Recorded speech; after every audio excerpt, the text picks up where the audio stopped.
What's up, guys? Welcome back to GoHamDiscGolf. I'm Big John, and today I'm bringing you the review of the Axiom Clash Fairway Driver. Now, you might remember that I did a review of the Axiom Crave, which is this guy's brother, so if you want to check out that video, click on the link right there. All right, let's get into this. I'm going to tell you guys what I thought about it, what I expected out of it, and what you're probably really looking forward to seeing or really wanting to know about is the flight of this disc. How did it hold up? What was it doing? What's the flight path? All right, so first impressions, right when I got the disc, I noticed right away how flat it is. It's a flat disc that seems like it's something that MVP and Axiom have going for them right now. Everything they've released recently between the distance drivers and the fairway drivers is that flat profile. So it's something that I was used to. I felt like I would know how to throw it right away.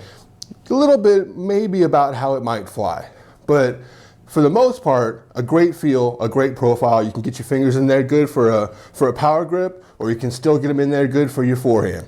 Now, as far as just aesthetics, how the disc looks, how pretty it is, you can pick the color of your core and the color of your rim. It makes these discs almost incredibly easy to find when you're out playing.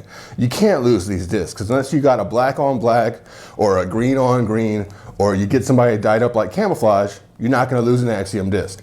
Great looking disc, very pretty stamps, I like them. Now, what did I expect out of the flight of this disc? Well, I had thrown the Crave, so I knew what that did. This guy's the brother of the Crave, the Clash.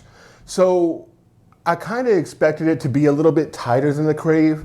The Crave was giving me those nice big S curves, so I was hoping that the Clash would be a little bit tighter.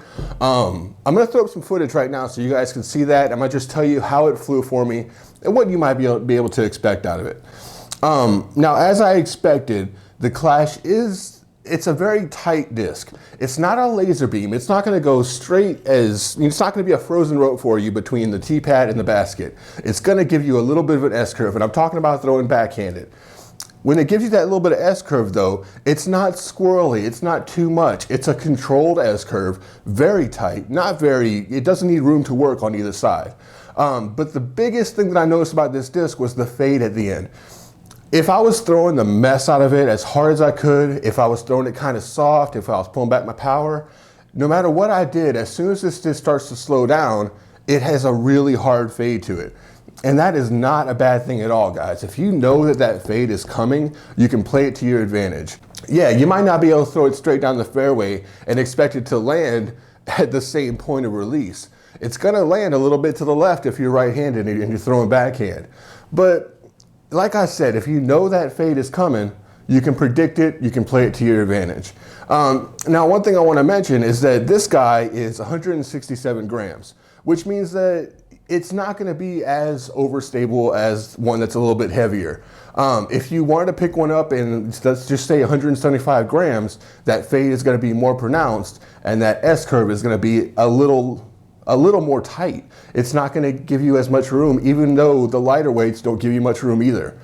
So it's a great disc. It flies really well. It gives you that controlled tight S curve, and then it'll also give you a good amount of fade at the end. And I'm not talking about forward penetrating fade. I'm talking about almost a 90-degree angle fade to the side. All right. So I hope you guys like this video. Let me know what you think about the Clash. Do you throw one? Do you have one in your bag? What do you think about Axiom? Are they doing really cool stuff with these discs? I think so. That's going to be it for this video. I hope you guys liked it. I will see you guys next time. Don't forget to go ham.